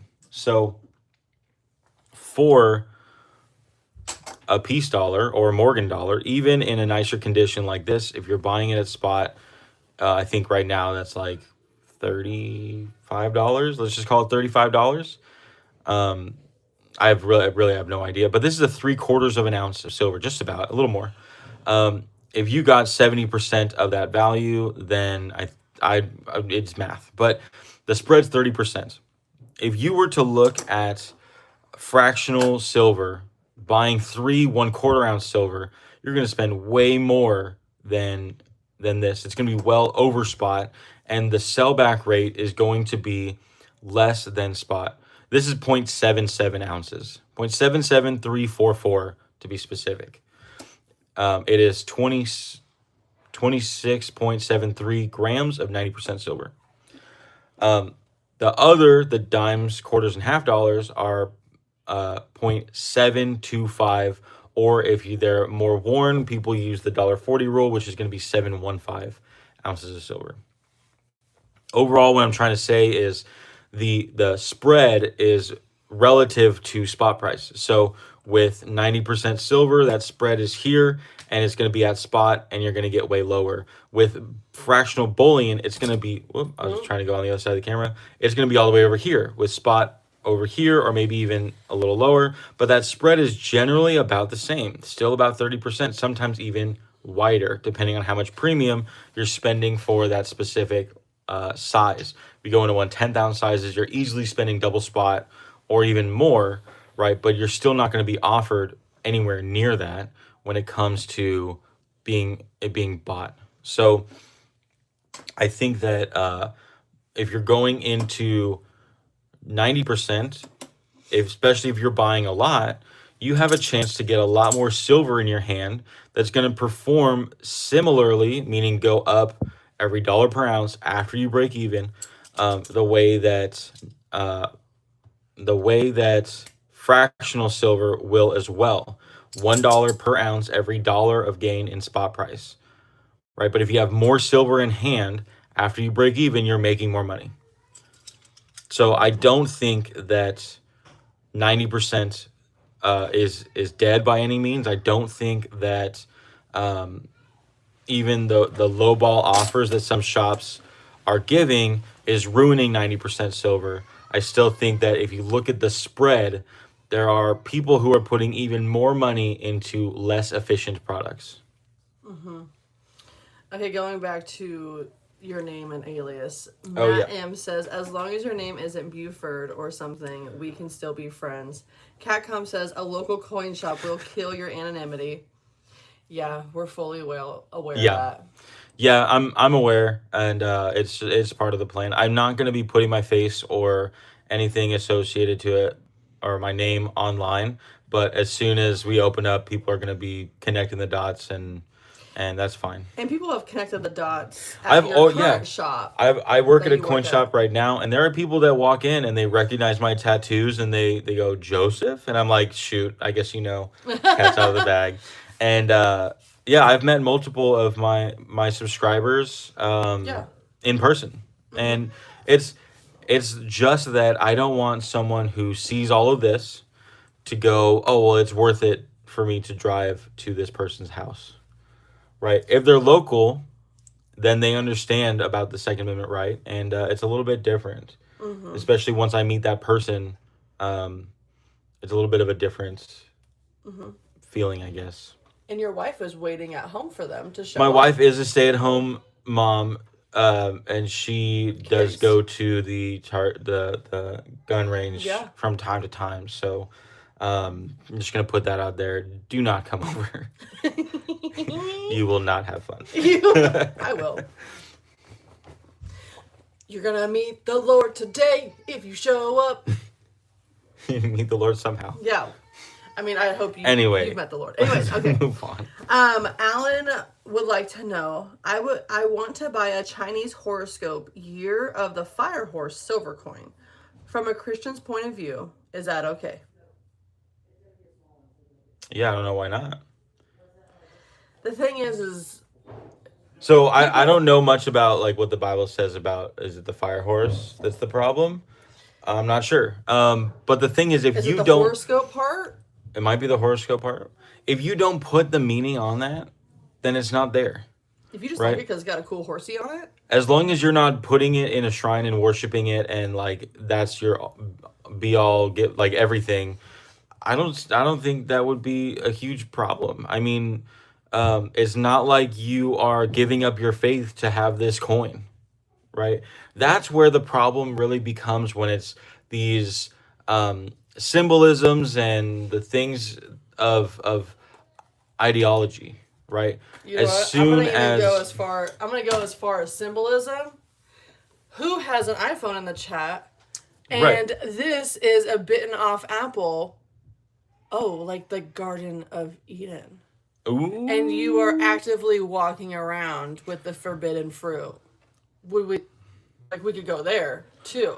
But Right. do we put everything we don't put into that, we don't put that meaning on it, Yeah. right? So I mean, there are a lot of people that worship their phone though. True. There are a lot of people that spend a lot more time looking at that screen than they do their Bible. True. So Look at your screen time. imagine if Bibles had screen time, like if it recorded how much time you're looking at your Bible. I mean, that would be actually pretty cool. If you There's a whole song about it, isn't there? Yeah, dusty Dusty Bibles. Yeah. I've got dust on my Bibles, Something but like my that. brand new iPhone. Yeah, Yeah, that's not even close. But that's okay. that's close. I got it. Silver Surfer's Yeah. got a Motorola. Okay, let's bring those back. Dude, seriously, I've been thinking about getting a flip phone We've been talking But about that for years. for years. If you're serious about getting we- off social media, We have the light phone. the light I wanted phone the is light what I would phone. suggest. Look at the light phone, but also don't, because then you won't be watching my stuff. No, this is the thing. It's you important, though. have intentional time Yes. on a computer or a laptop, and you're being intentional with what you're doing at the time. Mm-hmm. So you're not just scrolly on your phone, endless doom scrolling. You have Yeah. intentionality, just like when you're sitting down reading your Bible, when you're sitting down with the people in front of you. There's Yeah. intentionality. I literally behind made a it. video about Bro, that don't even. yesterday when I was sorting through wheat pennies. Dude, don't even get me Yeah. hyped up right now. No one's getting you out. Anyways, light phone, that's Yeah. really cool. There's alternative phones if you are wanting to detox from social media, Mm-hmm. but you still want the phone aspect to it look into it. Looking at the light phone, it's great. You should Yeah. have one. We don't have one yet, but we've been talking talked about about it for it. a long time. But that's the thing is you don't put the negative aspect on anything like coins. Like I Right. could deep dive y'all into certain symbolism on coins, on money, like what we were talking about earlier, on everything. Because if you give it that energy, if you give it the negative intentionality that it could, then you have fear, and then the devil seeps in, and then it's that reoccurring just yeah. Yeah, it's just Just- like all the stuff of the deep dives in social media. You'll see, oh, this Haynes is in some the chat, demonic what's up? whatever, right? Yeah. And there's all these rabbit trails that lead you to believe certain things. But then And you're turning yourself from God. Even if, right, the whole thing is to distract you from God. Yeah. You shouldn't be trying to remove everything out of your life. All you need to do is keep your eyes on the Lord, right? Just like we are all sinners, we're all going to sin, but we need to repent and ask for forgiveness. It's exactly the same. We're not necessarily asked to be perfect. We're asked to try, right? We're not asked to remove every possible symbol of every single thing out of our lifestyle. That's just not feasible.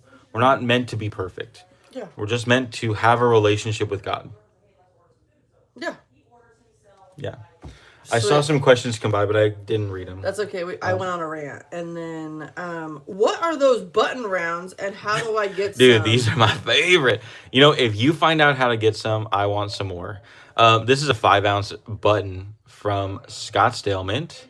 Oh, Matt M had a good thought. If you have concerns about a coin design, but you like it, buy it and pray over it in the name of Jesus. There you go. Boom, And the thing is, you amen. could always sell it. You could always sell it, and you could also be like, I rebuke this in the name of Jesus. Yeah. Boom. And then it's done. And then it's done. Then you don't give it. You don't have to give it that meaning. It's really all Yeah, we're that's trying to really what say. it is. And pray over it is probably the best advice. We probably should have just said that. I guess we should have just said that. But then I was like, Yeah, but so more about these 5-ounce buttons. These are from Scottsdale. They make these and two other designs. One's like a Roman silver and another pirate design. These are my absolute favorite. I love the Scottsdale Lion. These are part of my deep stack. Never going anywhere. Probably would sell them for double spot. But these I absolutely love. Uh, I have a plan to find a tube that holds them and fill that tube. But I have all four of these came into my shop. My wife bought me one for my birthday, and then I bought every single other one that has come into the shop while I was working there. Even before I was working, actually, I think I got all four of these before I started working there. I really, really like these things. They're super cool. And just to give a Super cool. perspective of what it looks like next to, or how big they are. Yeah, because it's not doing it justice. This is a 1 ounce American Silver Eagle, which is 41 millimeters. This is the largest pure 1 ounce product. Right. If it's inside the If logo. it's inside of, I think it's just the stamp is about that size. Yeah. Right. So, really, And then really put it cool, on its chunky. side. Like put it on its side. Well, next to the American Silver logo. Oh, how thick it is. How thick it is. 'Cause it's thick. Yeah. We got That's like the thinner chunky. side. Chunky. Yeah. And to put that in perspective, this is also 5 ounces, right? Yeah.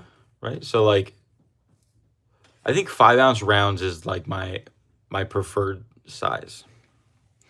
I think a 5 ounce round is just such a good, just fits in your hand, you know? It just feels nice in your I gotta hand. plug my phone in. Plug it in, plug it in. Anything else coming through? Yes. Where'd it go? How many gold sovereigns do you have? Stampos gems? Am I reading that right? So I have, Would like to know. yeah, let's see. Let's see here. I know I have these 3 here, and I have some in my little poucho. I don't know if I have 1 or 2. Those are 20 francs. Oh, dang, I have 3 20 francs in there? Oh. I've got 3 20 francs in my little poucho. But I have 4 sovereigns, and I'm actually planning on putting together a full typeset. So as you can see, those are all the different monarchs. I was going to say rulers, but I think monarchs is the correct term. And in my poucho over here, I'm putting 100 pieces of old gold and silver. So it's anything older than 150 years old. So that's why this one is set aside. And it is not actually the same type of this other Queen Victoria, because this Queen Victoria has a St. George slaying the dragon, while this one has a shield. So yeah, I have these 4. So about 1 ounce in sovereigns, a little less. Oh, I just noticed, I think these flip left to right. These flip left to right. I think this one as well. Yep. And then this sovereign flips up and down. Whoa. And the shield also, I already knew, did up and down. Yeah, so that's my sovereign collection. And I think if I got the full set dating all the way back to 1817 with King George III, I believe that all the way to present day, all the different types, would be 12. So I think I'm about a third of the way there. I'd have to completely verify that. But in my mind, 3 ounces for a full typeset of sovereigns doesn't seem like all that out of reach. Especially if you think about, I might spend the next 30 years putting this set together. So I'm excited for this whole set to grow, and as they pop up, I'm going to be buying more, and that is the plan. That is the plan. That's the plan. And I'm doing the same thing with 20 francs. So let me go ahead and show my 20 franc collection. Let's see. Oh, my 20 francs aren't over here. I have them on my bed. I think in a tube over there. Could you grab that? Yep.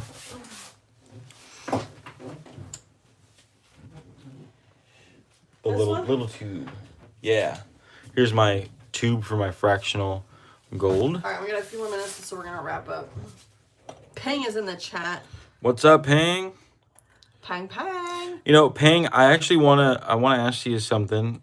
Maybe we can email about this and get a definitive answer. But I'm thinking about making a pure gold coffee bean that could be put in like the 100th or 500th bag of coffee that's bought, and it'll just kind of be like a Willy Wonka type thing. Dude. Would you be able to make that?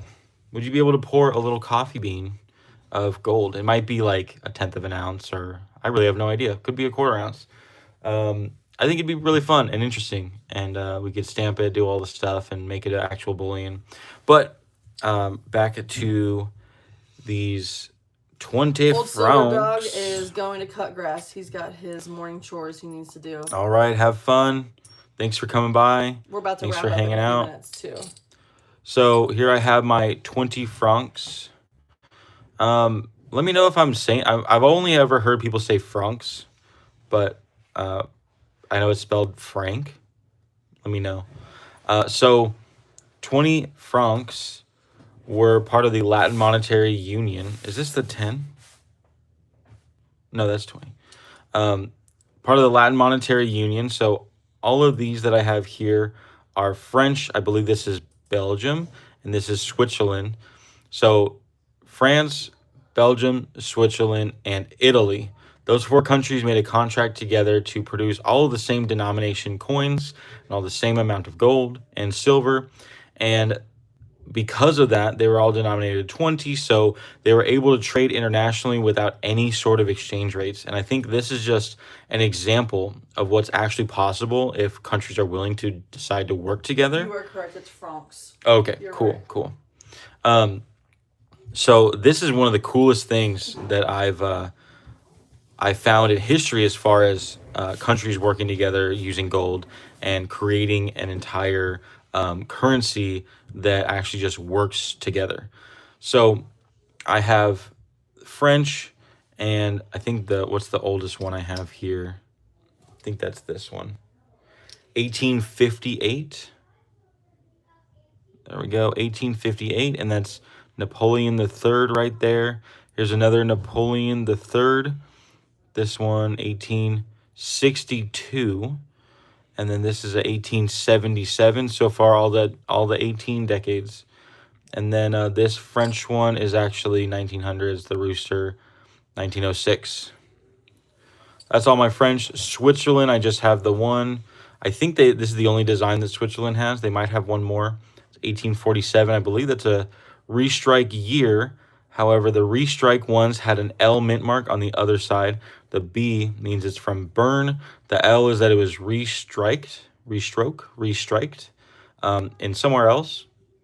But this is not a restrike. This is an authentic 1947 from Bern.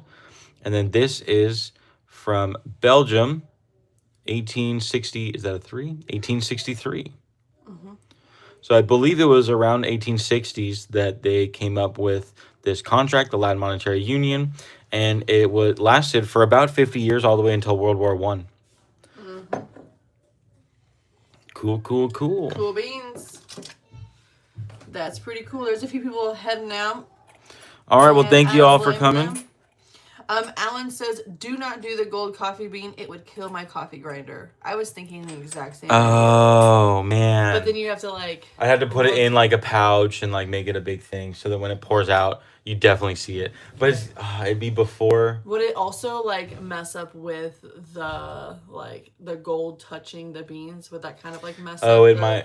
potency I don't think. Oh, of the coffee? of the coffee? I don't I know. would just put it in a little Gold tube. flake coffee? Gold flake coffee. No, I think the way I'd actually end up having to do it is just put it in a package outside the bag Yeah. But with a Peng- letter of congratulations and all Yeah, that. Peng did say that would be awesome. A handful of people are leaving because they've got their honeydew list this morning. Oh, absolutely. Get on And that. Can't make the so- missus upset. And so do we. So, Well, thank y'all so much for coming. I think we have a few more minutes. We could do one last question. If anyone's got another question or wants to see any particular part of my stack. well, I'm going to head out because I think my sister's packing up and Oh, leaving. okay. So wrap it Any up, last question? and I'll meet you out there. Bye, y'all. Have a Or great was there week. a comment we can talk about? No, let's see. Oops. Oh, David said, put it in a golden ticket pouch. Yeah, that would work. That would be cool. You like to see a 10-ounce Gold Bar? I have seen those before, but I don't have any in my stack. They're huge. Those are hefty. Hefty. I haven't seen a Gold Kilo before, but just last week, the shop I work at bought a 100 gram, and even that is super cool. The Valcambi 100 gram bars, they're like a poured cast version, but they're the same size as the regular 1 ounce bars. So they're just a nice little chunky, big, thick piece of gold. Just Mike came back in the chat. What's and up, he's Just got a Mike? question. That can be Is your your last coffee bean form or ground? So we actually offer both. If you go to the website josephsreserves.com, you'll see that you can select either medium or dark, both ground or whole bean. I prefer to drink the whole bean. They say that when you grind it and then make the coffee immediately, it's a little bit more fresh. I'll be honest, I don't really tell the difference, but I like to do it anyway. It's just part of my ritual at this point to grind the beans, make the pot, and it kind of fills the air a little bit more of the smell of coffee, which always wakes me up a little bit more too. So I like the whole beans, but of course ground is just as good all the way. Speaking of josephsreserves.com, I do have some merchandise there, some t-shirts, some hats, these zip up bags that we talked about. This is 10 pounds of copper pennies. And we also have 100 ounces of silver in the form of 90% silver. That is $140 face value to make 100 ounces. Then I have those, as well as our coffee mugs that my wife just took out, and the coffee itself, the It's Today Again coffee. So definitely go check out my website, see if you like any of the merchandise, and soon we'll be opening up our own location for selling precious metals, and I'll be posting about that website. It might be linked on my Joseph's Reserves website, or I might do links another way. Either way, stay tuned for that. I do want to talk about my slogan, that It's Today Again, because I brought up the coffee. It's Today Again comes from Hebrews 3:13. It says to encourage each other daily, as long as it is called today. So in my mind, every day is called today. So we're supposed to encourage each other every single day. And I took that It's Today Again as a reminder to encourage everyone today, as well as to make sure that you're taking advantage of the day that God has given you. God gives you a day every single morning. Without him, you would not have today. So make sure that you're taking advantage of the day he gives you. Make sure that you are not only walking faithfully with him, but taking advantage of the opportunities that he gives you within that day, and continuing to, what are the words I'm looking for? I'm thinking, like, when you have the things that you have to do to stay on track, the stacking, the learning, the discipline part to every single day, that is part of It's Today Again, right? When you wake up, remind yourself that you got today again, and it is today again. So you have to do all of your daily things once more. So that's kind of my idea behind It's Today Again. That's why I start a lot of every of my video with good morning, it's today again, just as a reminder that we're blessed to have today, and that you need to be doing all of the discipline things that you made a promise to actually do. So with all of that, I'm going to leave you with a reminder. Just remember, every ounce adds up. So no matter how small, just keep stacking. Y'all, thank you for coming. Have a blessed day.